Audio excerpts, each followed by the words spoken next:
The history of the calendar is one of the longest and most gradual developments in human civilization, stretching back thousands of years, shaped not by sudden discoveries, but by slow observations of the heavens, small adjustments, and practical needs of daily life. Early humans, long before cities or kingdoms, noticed the natural cycles, the steady rising and setting of the sun, the changing phases of the moon, the slow shift of seasons, and the predictable patterns of stars across the night sky. These rhythms of nature became the first clocks and eventually the first calendars. The oldest calendars were lunar, based on the cycle of the moon, roughly 29.5 days from new moon to new moon. Ancient peoples carved marks on bones and stones to track these cycles, leaving behind tally marks that show humans were counting months as early as 30,000 years ago. As farming societies grew, a more reliable system was needed, because planting and harvesting depended not just on the moon, but on the seasons, which were governed by the solar year, the time it takes the Earth to orbit the sun, about 365 days. The ancient Egyptians were among the first to create a solar calendar, dividing the year into 12 months of 30 days each, and then adding 5 extra days at the end to complete a cycle of 365 days. This calendar helped them predict the annual flooding of the Nile, which was vital for their crops. In Mesopotamia, the Babylonians developed a lunisolar calendar, trying to reconcile the differences between lunar months and the solar year by occasionally adding extra months, a practice called intercalation. The Greeks and later the Romans inherited and adapted these systems. Though they often struggled with political interference, rulers would sometimes add or skip months to extend their rule or manipulate events. By the time of Julius Caesar, the Roman calendar had drifted badly out of sync with the seasons, so in 46 BCE, he introduced the Julian calendar, created with the help of Alexandrian astronomers.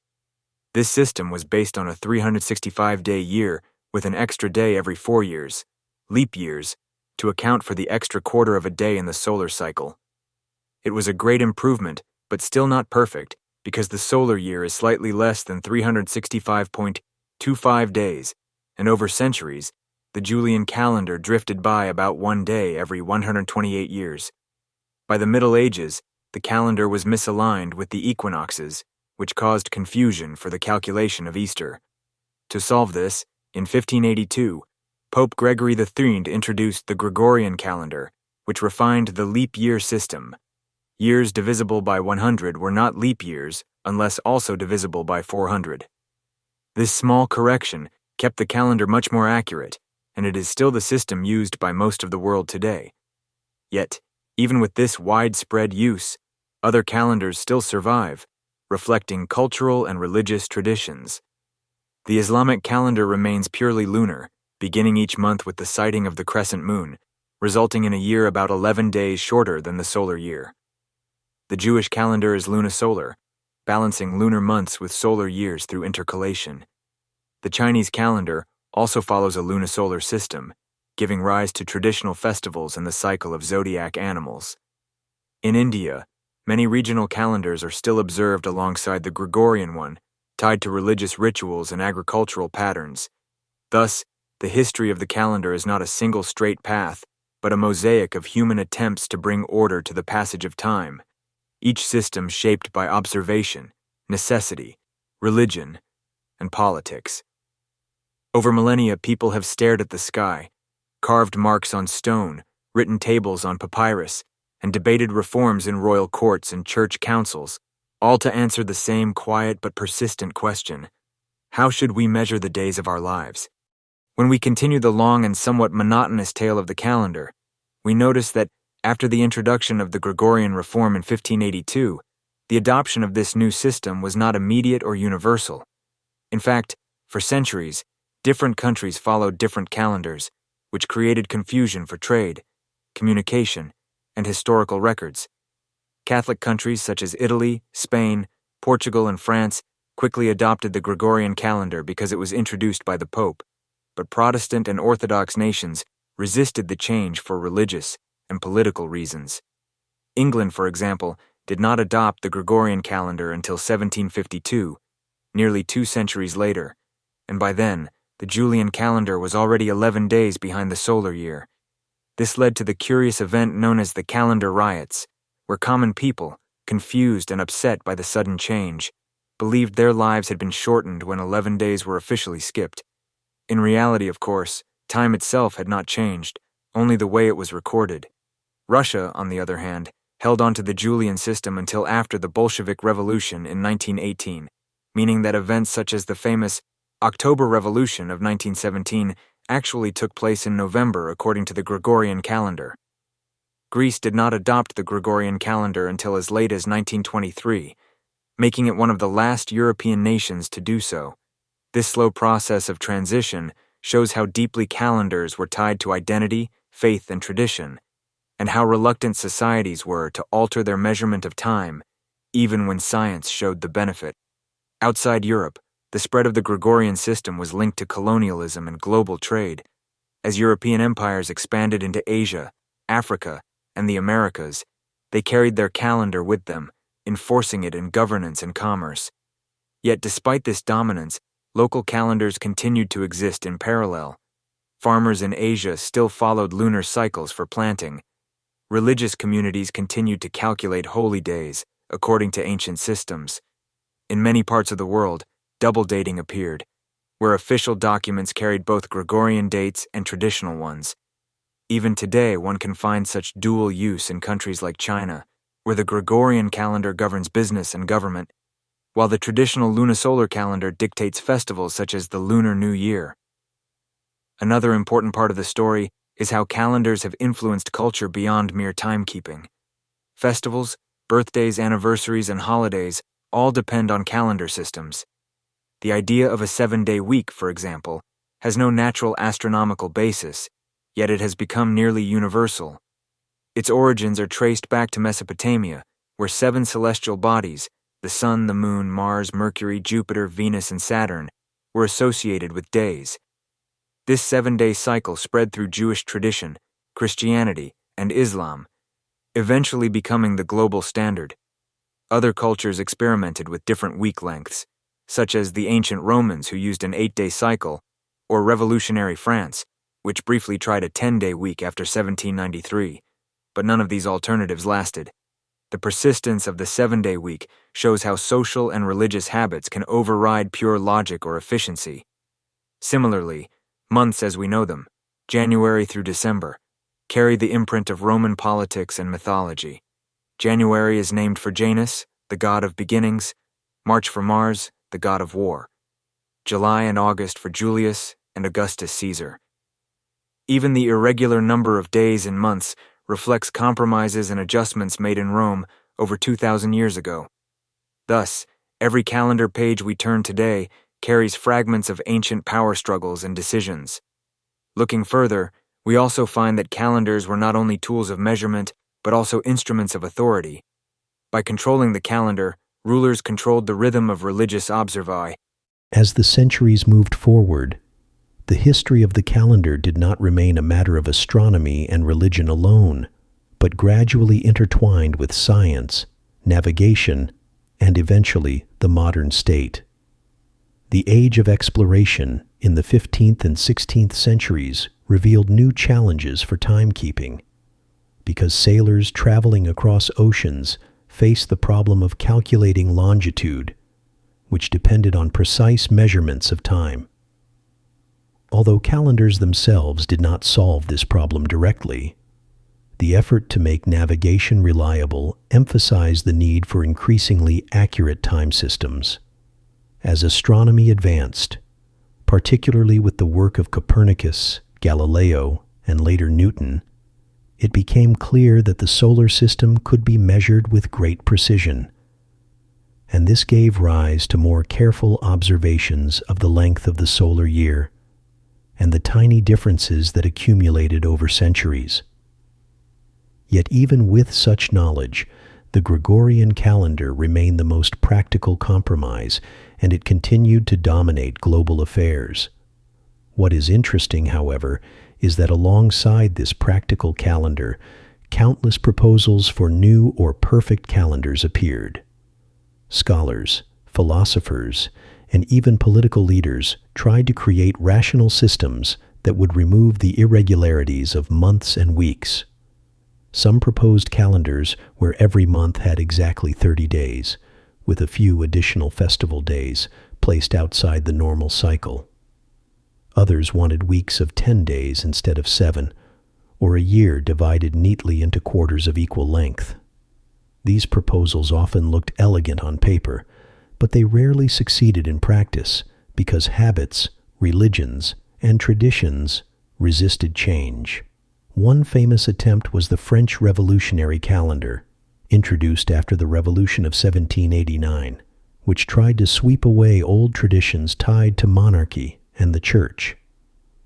The year was divided into 12 months of 30 days each, with 5 or 6 supplementary days to complete the solar year. Each month was given a name reflecting nature, such as Vendémiaire for the grape harvest, or Nivose for snow. Weeks were replaced by 10-day decades, which was meant to break the 7-day rhythm inherited from religion. However, the new calendar confused the population, was disliked by workers who lost their traditional rest days, and never took deep root. By 1806, Napoleon officially abolished it, and France returned to the Gregorian system. Another example of experimentation was the Soviet calendar in the early 20th century, where efforts were made to eliminate religious influence and increase productivity. At one point, the Soviets introduced a 5-day week, with each citizen assigned a different rest day, so factories could keep running continuously. Later, they tried a 6-day week. These systems, however, disrupted family and social life, and by 1940 the Soviet Union also returned to the Gregorian calendar. These failed reforms demonstrate a curious truth. While human beings have always sought perfect order, the calendar, when we enter the 19th and 20th centuries, the history of the calendar begins to settle into its modern form, though with occasional debates and experiments that add more detail to this long, slow story. By this time, the Gregorian calendar had become the international standard for science, commerce, and government. Yet the persistence of other systems meant that life in many parts of the world continued to follow dual tracks of time. Railroads and telegraphs in the 19th century made the problem of synchronization more pressing. When trains began to move faster than horses and communication could travel across regions instantly, different local times and inconsistent calendars created confusion. This gave rise to the development of standardized time zones in the late 1800s, which were not calendars in themselves, but showed how deeply the measurement of time was being reshaped by technology. The International Meridian Conference of 1884 established Greenwich, near London, as the prime meridian, and with it the system of 24 time zones was agreed upon. Although this was more about hours than days, it connected directly to the calendar, because it meant that a single date could now shift depending on where one was in the world. The creation of the International Date Line in the Pacific Ocean was another step, ensuring that the world could remain on roughly the same schedule without creating unbearable confusion. This revealed how the calendar, once a matter of local or regional concern, had become a matter of global coordination tied to trade, travel, and diplomacy. In the 20th century, further attempts to reform the calendar resurfaced, though none were successful. The World Calendar Association, for example, promoted a system in which each year would be divided into 4 identical quarters of 91 days, with dates falling on the same weekday every year. Advocates argued this would simplify accounting, scheduling, and international planning. Another proposal, the International Fixed Calendar, divided the year into 13 months of 28 days each, adding an extra month called Sol between June and July. Every month would begin on a Sunday and end on a Saturday, creating perfect uniformity. A single year day outside the weekly cycle would be added to complete the 365 days, and leap years would include a second additional day. Some businesses, such as the Kodak Company in the United States, actually adopted this calendar internally for their bookkeeping for decades.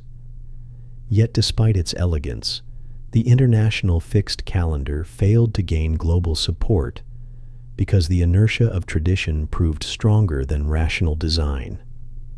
Governments, religious institutions, and ordinary citizens alike resisted abandoning the familiar structure of months and holidays.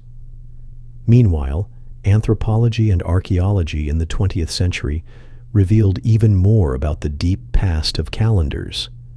Discoveries of Mayan and Aztec codices showed the remarkable precision of pre-Columbian American systems, which had both ritual and solar calendars interwoven in cycles of great complexity. The Mayan long count calendar, which tracked vast cycles of time, drew attention in popular culture when the year 2012 was misinterpreted as a prediction of the end of the world. In reality, it simply marked the end of one great cycle and the beginning of another, much like the turning of a new millennium in the Gregorian system. This fascination with ancient calendars showed how much symbolic power these systems still hold, even when no longer in practical use.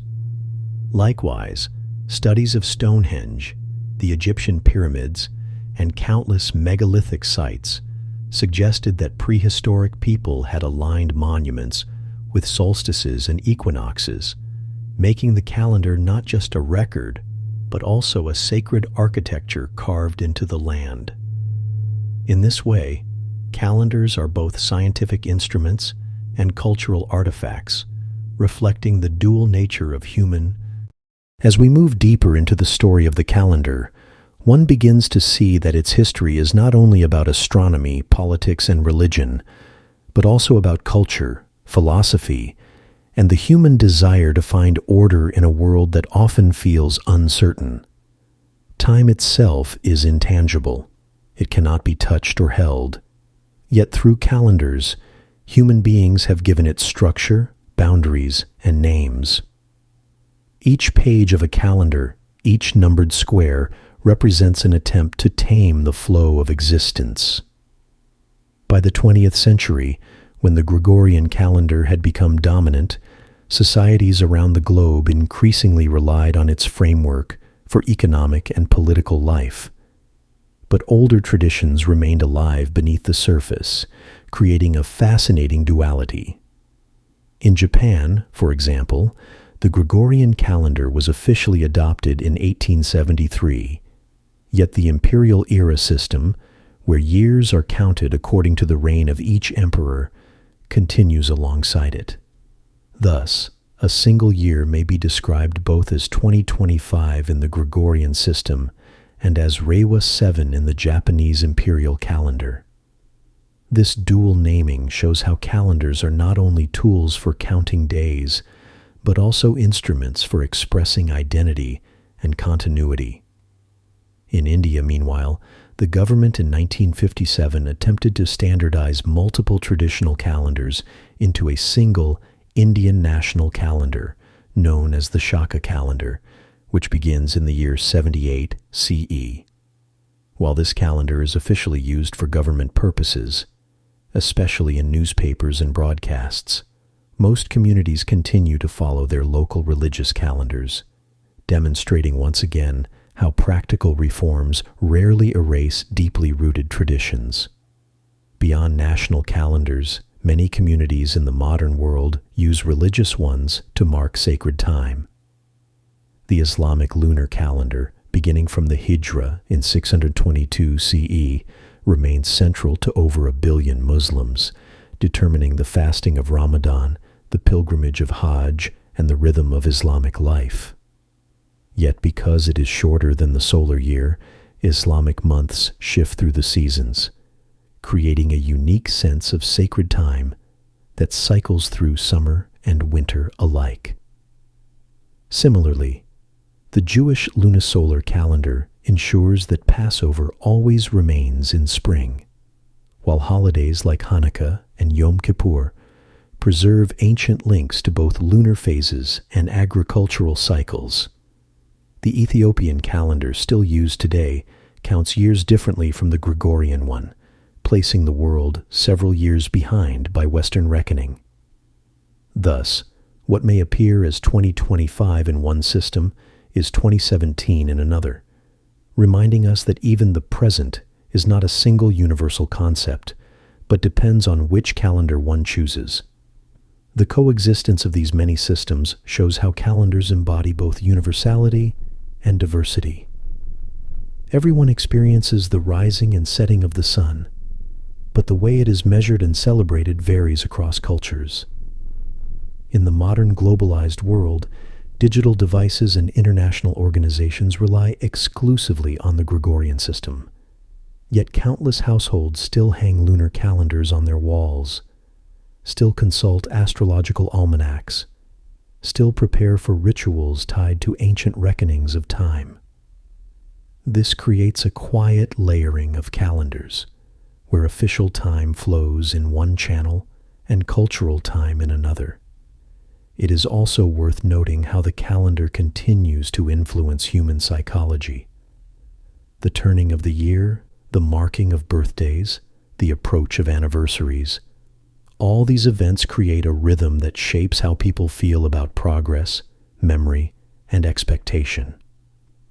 The concept of the new year brings with it resolutions, hopes, and a sense of beginning, even though time itself is continuous and unbroken. The arbitrary divisions of months and years give structure to our lives, creating milestones that might otherwise not exist. For historians and record keepers, the calendar has also been crucial, because without a standardized system of dates, the writing of history itself would be impossible. By the time we arrive at the later 20th century and into the 21st, the calendar may appear to have reached a final form, fixed and unchanging under the worldwide dominance of the Gregorian system. Yet, beneath this surface of stability, the long story of calendars continues because societies keep finding new ways to adapt and use them. One of the most striking aspects of this modern stage is the role of technology. With the spread of computers, smartphones, and the internet, the calendar has become an invisible yet constant companion.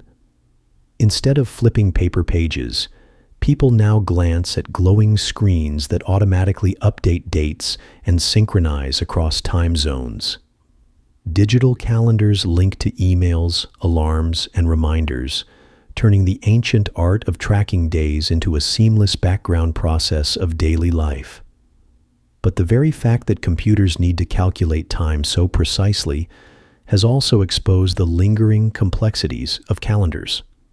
For example, the so-called Y2K problem at the turn of the millennium arose because many systems had been designed to record years with only 2 digits, such as 99 for 1999. As the year 2000 approached, there was widespread fear that computers would read 00 as 1900, creating errors in banking, aviation, and government systems. While massive efforts prevented disaster, this episode reminded the world that the calendar, even when digitized, is not free from difficulties. Another example is the need for constant adjustments in global timekeeping, such as leap seconds, which are occasionally added to atomic clocks to keep them in line with the irregular rotation of the Earth. Although leap seconds are about time of day rather than the calendar itself, they show that the attempt to impose perfect order on nature always meets resistance from reality. In everyday life, the Gregorian calendar has become the standard for business, education, and government worldwide. But religious and cultural calendars remain deeply important. In Muslim countries, the Islamic lunar calendar dictates holy days, even as civil life runs on the Gregorian. In East Asia, people still celebrate Lunar New Year with great enthusiasm, even if January 1st marks the official start of the year. In Ethiopia, the Coptic and Ethiopian calendars structure both religious life and national identity, making Ethiopia one of the few nations that counts years differently from the global standard. In Israel, the Jewish calendar defines festivals and rituals, while state functions often reference both systems side by side. This coexistence demonstrates that calendars are more than technical devices. They are living symbols of belonging. Another modern feature of calendars is their commercial and social use. Companies design wall calendars with images of landscapes, celebrities, or cartoons, transforming them into decorative items. Personal planners and diaries allow individuals to mark appointments, goals, and reflections, giving the calendar a role in self-discipline and productivity. The cycle of work weeks and weekends creates a rhythm that structures economic life, shaping not only how factories and offices function, but also how individuals rest and celebrate. Even sports, entertainment, and media industries rely heavily on calendars, scheduling seasons, tournaments, and award shows to create predictable annual cycles. Beyond this, calendars have been used for marketing.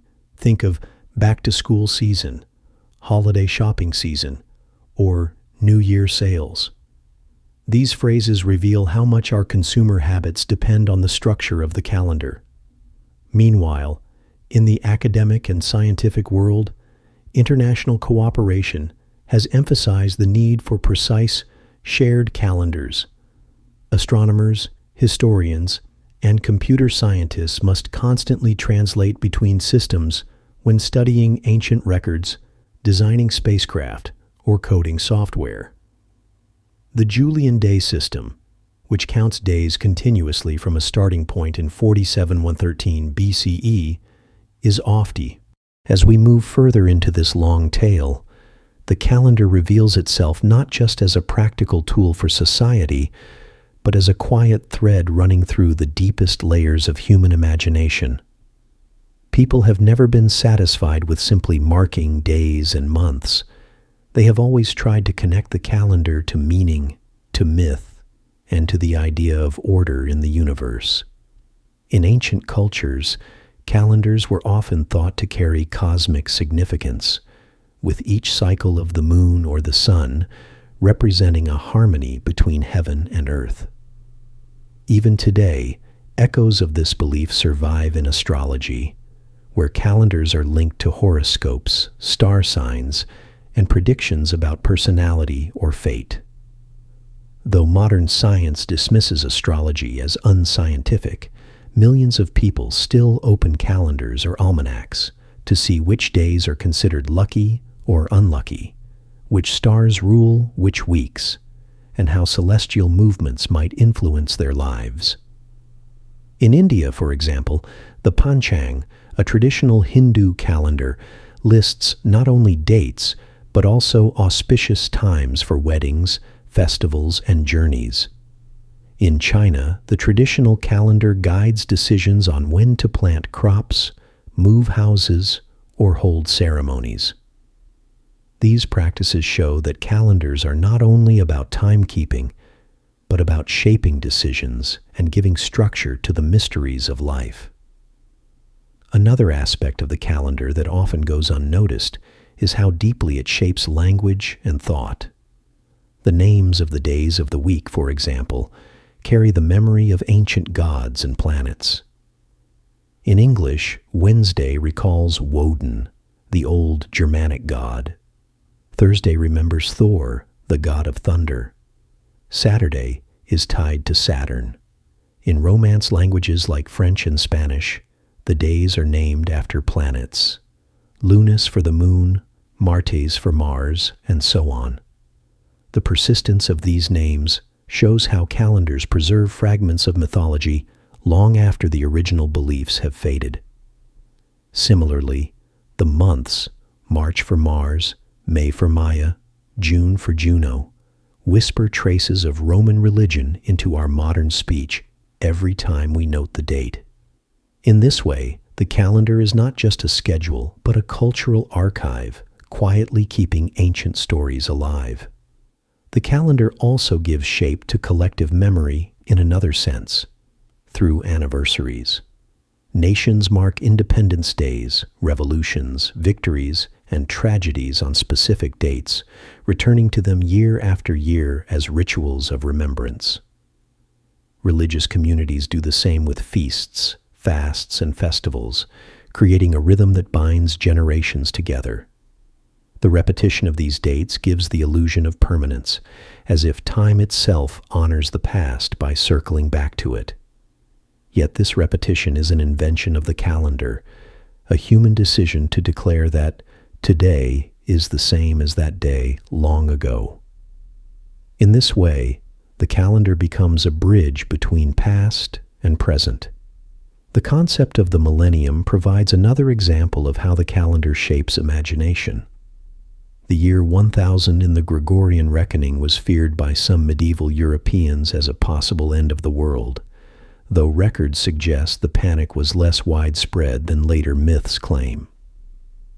Similarly, the year 2000 inspired both hope and anxiety, from fears of computer collapse to celebrations of a new era. The numbering of years creates milestones that may have no astronomical meaning, but carry deep psychological weight. The simple act of counting centuries or millennia gives a sense of progress, as though history itself moves in steps. The numbering system used in the Gregorian calendar, based on the supposed year of the birth of Christ, further shows how calendars reflect cultural power.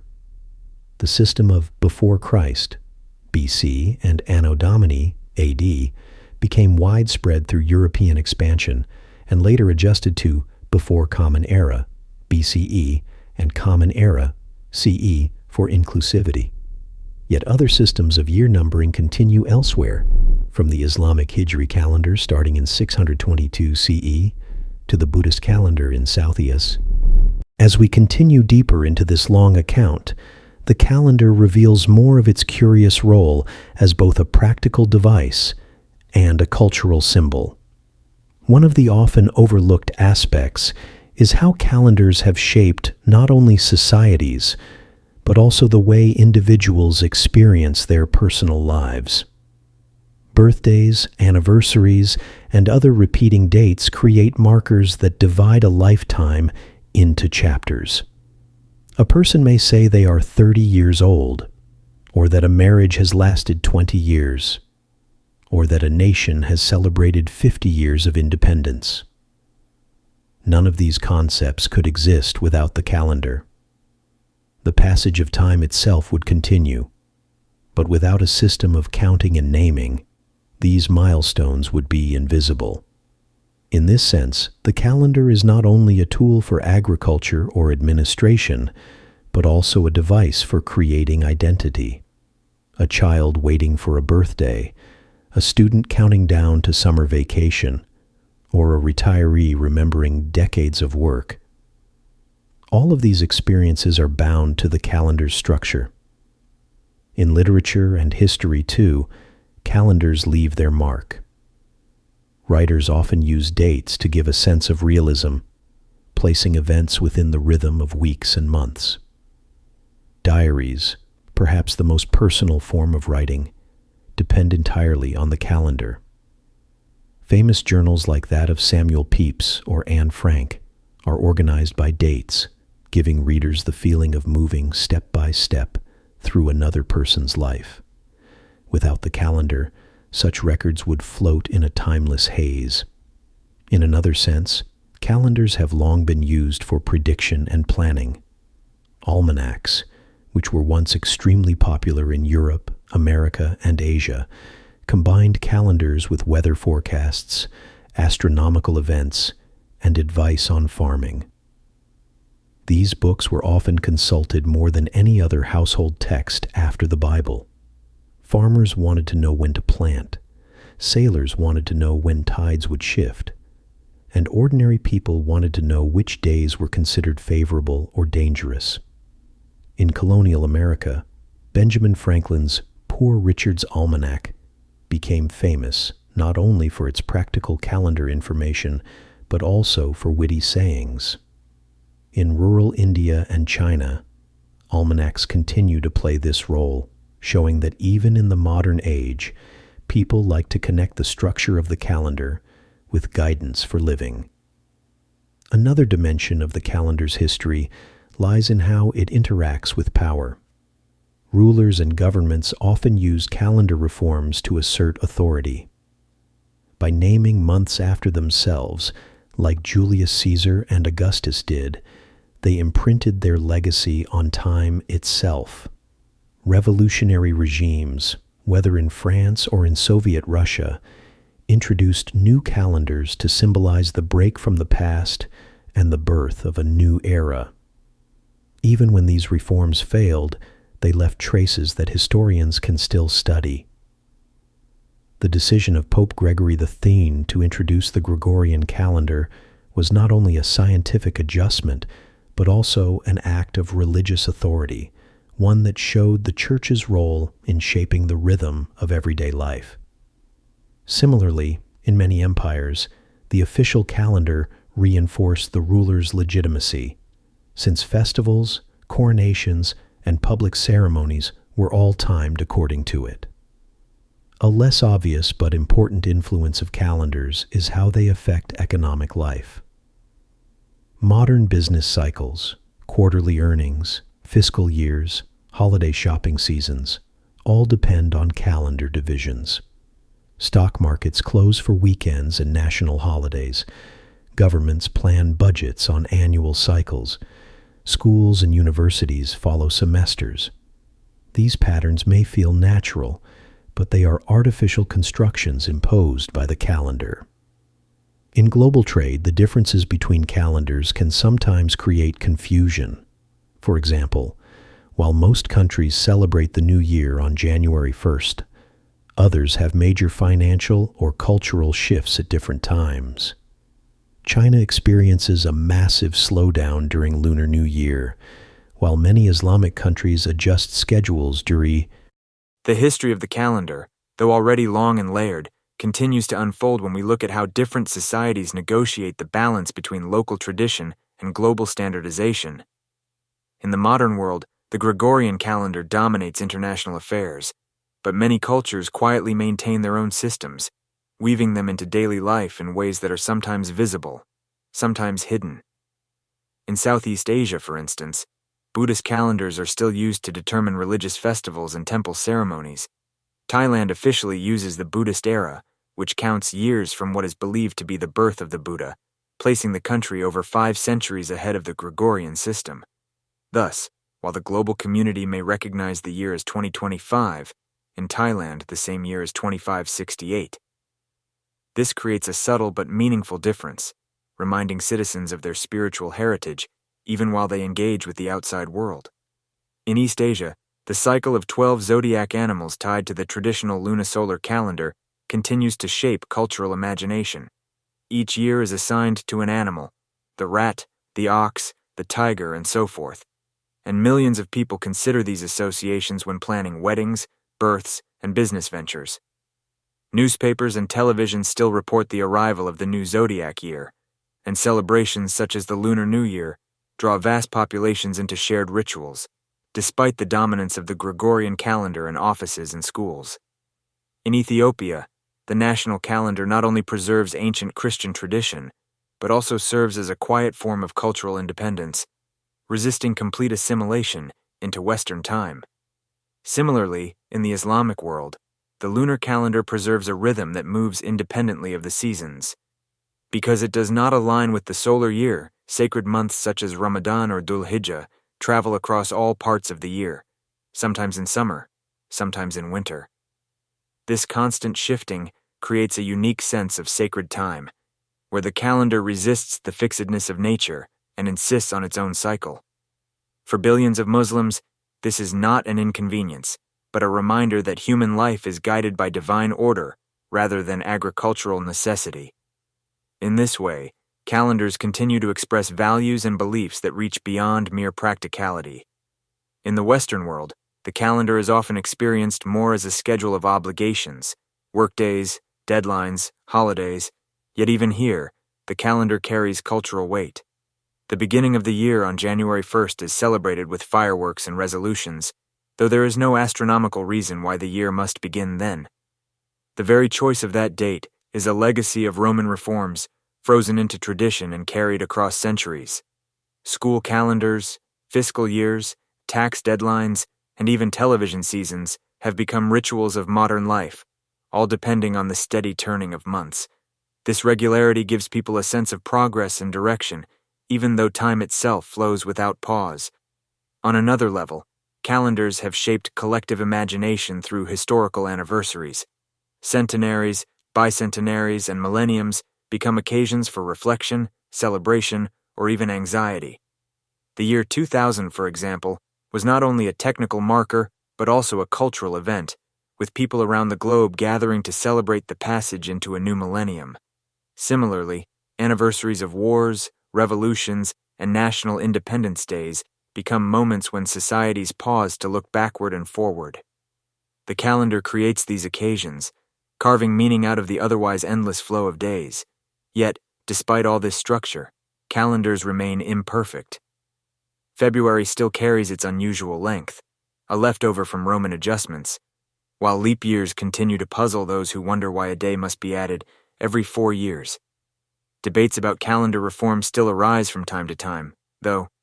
As we move further into this extended account, the story of the calendar continues to branch out, showing us how this simple structure of days and months became one of humanity's most enduring companions. A curious dimension of calendar history is how it has been tied to memory itself. Humans do not simply remember events, they place them on a timeline. A child might recall that something happened last year, or a historian might note that an empire fell in a certain century. Without the framework of the calendar, memory would be a collection of vague impressions, unanchored in any larger flow. The calendar, then, acts almost like a net that catches time and holds it in order, allowing individuals and societies to look backward with some measure of clarity. Museums, archives, and history books all rely on the chronological ordering of dates, showing how the calendar shapes not only the present, but the way we construct the past. Another feature of calendar use is its intimate connection with ritual and ceremony. In nearly every culture, festivals are not random occurrences but scheduled events. The festival calendar of ancient Rome, for instance, was packed with days devoted to different gods and civic occasions, providing citizens with a rhythm of sacred and public life.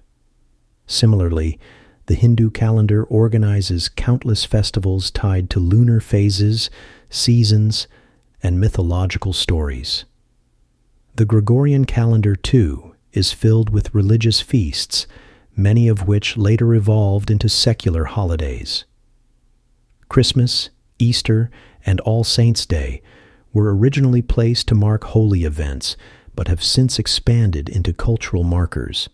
National holidays like Independence Days or Republic Days are modern versions of the same pattern, chosen dates that return each year to renew a sense of belonging and shared identity. Calendars also shape personal emotion in subtle ways. People look forward to weekends, dread Mondays, and feel lifted by the arrival of holidays. The calendar creates cycles of expectation and relief, work and rest. Even the idea of the weekend is a historical construction, emerging from religious rest days, but eventually becoming a universal pattern of labor and leisure. The 7-day week has no astronomical basis. It does not match lunar or solar cycles. Yet it became nearly universal, showing the strength of tradition over logic. Workers, students, and families now live by the rhythm of these repeating weeks, which carve time into predictable patterns. This predictability, though artificial, offers stability in a world that would otherwise feel overwhelming. Another fascinating aspect of calendars is how they reveal cultural values about beginnings and endings. In Western culture, the year begins on January 1st, but in China it begins at the Lunar New Year, while in Ethiopia it begins in September. The Islamic year begins with Muharram, and the Jewish year begins with Rosh Hashanah. Each choice reflects not only astronomical calculations, but also symbolic meaning. The start of the year becomes a time for reflection, renewal, and hope. Similarly, the end of the year becomes a moment of closure. People across the globe celebrate New Year's Eve with ceremonies, fireworks, or prayers, marking the passage of time with collective acknowledgement. The calendar, by dividing endless time into cycles, makes it possible for humans to feel as though they have completed something and are ready to begin anew. Calendars also interact with science in surprising ways. Astronomers have long been employed to calculate equinoxes, solstices, and eclipses to keep calendars aligned with natural cycles. In the past, errors in calculation could cause months to drift away from the seasons, creating confusion in farming and festivals. This is why reforms such as the Gregorian adjustment were so necessary. Today, atomic clocks measure time with extreme precision, yet the leap second still occasionally has to be added to reconcile atomic time with. As our account moves into yet another stage, the calendar continues to reveal its layered presence in both the mundane details of life and the higher aspirations of culture. One of the more overlooked qualities of calendars is their role in education. From an early age, children are taught to read and use calendars.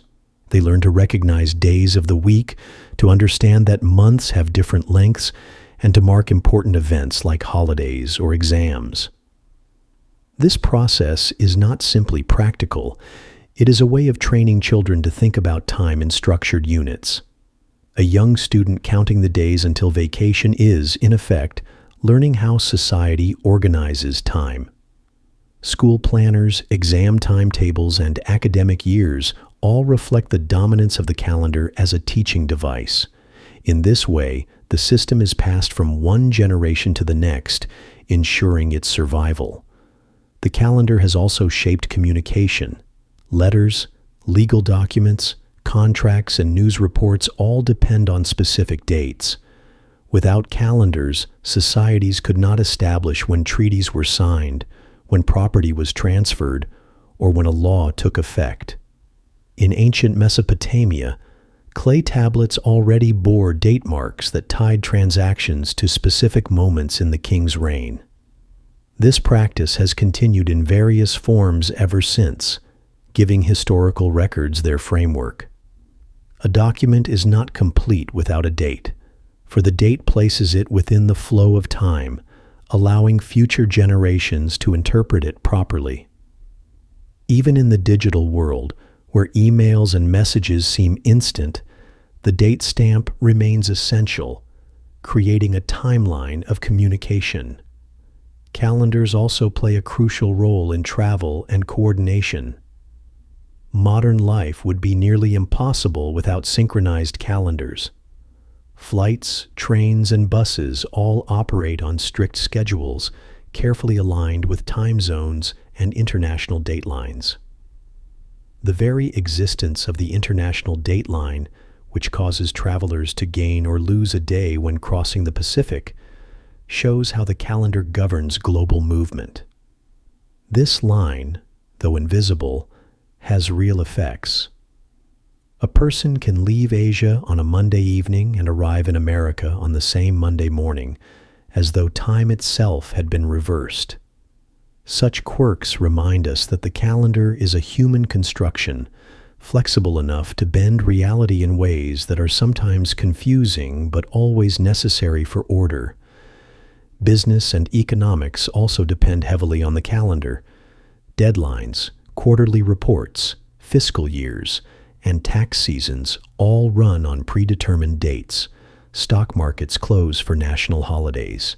Governments publish statistics on fixed schedules, and farmers negotiate contracts tied to seasonal calendars.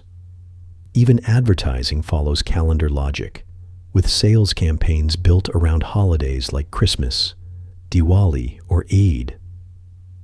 Black Friday, for example, is not just a shopping day. It is a calendar invention tied to the American Thanksgiving holiday that has now spread globally. These patterns show how economic life is structured not only by supply and demand, but also by the rhythm of the calendar. On a deeper cultural level, calendars affect how people imagine the flow of history. Centuries and millennia provide markers that allow societies to speak of the 20th century or the Middle Ages. These categories, though somewhat arbitrary, shape how stories are told and understood. The idea of the year 2000 carried enormous symbolic weight, leading to celebrations and anxieties about the future. Similarly, anniversaries of revolutions, wars, or royal dynasties create moments of collective reflection. In this sense, the calendar is not just a neutral counting tool, but an active shaper of historical imagination. Another subtle but powerful function of the calendar is its role in uniting communities. When millions of people mark the same day as sacred or celebrate the same holiday, they create a shared sense of belonging. Religious calendars, Nashana. As this account unfolds further, the calendar reveals yet more dimensions of its quiet influence on human life. One aspect that often goes unnoticed is the way calendars mark personal and collective anticipation. People do not merely live from day to day. They look forward to dates circled on the calendar. A child may wait for a birthday, a student for graduation, or a traveler for a long-awaited holiday. The act of counting down days creates excitement and gives shape to hope. Without a calendar, anticipation would be shapeless and uncertain, but with it, time becomes a path toward a destination. In this way, calendars give meaning not only to the past, which they record, but also to the future, which they promise. Calendars have also shaped the rhythm of work. Ancient societies often tied labor cycles to agricultural seasons, which were themselves marked on calendars. Sowing, harvesting, and resting periods were organized not randomly, but by reference to lunar or solar markers. In industrial times, the calendar defined shifts, pay periods, and production targets. Today, nearly all workplaces run on fixed schedules, meetings arranged by dates, salaries distributed monthly, projects tracked by deadlines. The entire concept of a due date would not exist without the calendar. This constant structuring creates order, but also pressure, for the calendar can be both a helpful guide and a relentless reminder. The phrase "running out of time" shows how strongly people feel the calendar's authority over their lives. Religion, too, continues to bind itself to calendars in enduring ways. Christianity revolves around Easter and Christmas, carefully calculated according to solar and lunar principles. Islam follows the lunar year strictly, making months like Ramadan move steadily through the seasons. Hinduism, with its intricate lunisolar system, sets dates for festivals like Diwali or Holi. Judaism preserves a rich tradition of calendar-based rituals, from Passover to Yom Kippur. In all these cases, sacred time is not left to chance. Instead, it is structured, recurring, and remembered through the calendar. Festivals return each year, linking generations together in shared practice. The rhythm of faith is, in many ways, the rhythm of the calendar. On a social level, calendars provide moments of pause. Weekends and holidays break the monotony of daily labor. Vacations, school breaks, and seasonal festivals create opportunities for rest, reflection, and celebration. Without these designated pauses, life would feel like a continuous stream with no relief. Calendars, therefore, do not merely organize time, they punctuate it, inserting commas and periods into the long sentence of existence.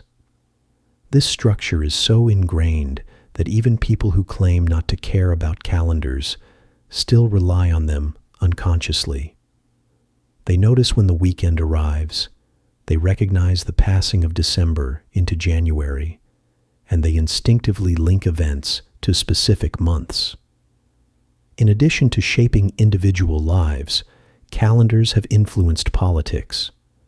Leaders often tie their power to dates marking anniversaries of victories or revolutions. National Independence Days, Constitution Days, and coronation anniversaries become political tools, reinforcing authority and unity. A government may declare a public holiday to honor a leader or commemorate an event, ensuring that citizens annually revisit the desired narrative. In this sense, calendars are not neutral. They are instruments of power. By choosing what dates to honor, societies shape collective memory. Even when contested, these dates hold weight. For once a day is marked as significant, it rarely fades entirely from cultural awareness.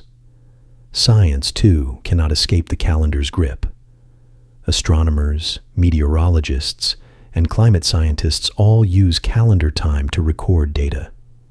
Observations of stars, weather, and seasons are meaningful only when tied to specific dates. A drought recorded in July of one year can be CI